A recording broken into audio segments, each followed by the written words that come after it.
Well, typically, it's always a challenge to measure people's subjective experiences because it's something that they feel within themselves. And of course, whenever we're studying somebody in a deep spiritual state, we can't tap them on the shoulder and say, okay, have you hit nirvana yet? No. Okay, well, go ahead back and meditate more. So we really have to kind of let them be fairly uninterrupted and unimpeded in whatever practice that they're doing.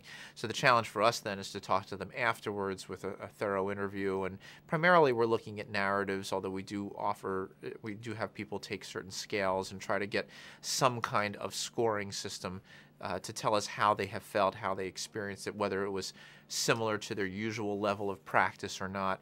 And but again, I mean, it's really, this is a big challenge for this whole field of research because you really never know exactly when they're having that experience, how they're having that experience, and whether what you capture on your brain scan is or is not related to whatever they describe. They may say, yes, I had this incredible experience, but I may be looking at a scan that occurred 5 minutes after that and didn't actually capture that. So it's always a bit difficult, and that's why I try to focus a little bit more on the actual practices. It's easier to say these are the changes that occur during meditation rather than these are the changes that occur in the brain during a peak experience of meditation, because you never totally know if and when you might capture that.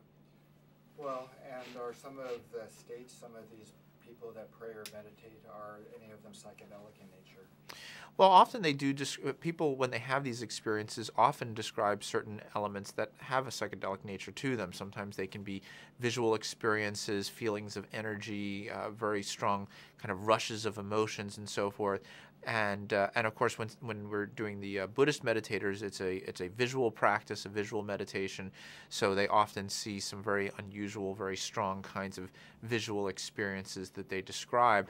And typically, what we have found, for example, is that areas of the brain that become activated during the practices where they do have some unusual experiences, it tends to reflect the areas of the brain that subserve those kinds of functions. So if somebody has a visual experience, we tend to see changes in the visual areas of the brain.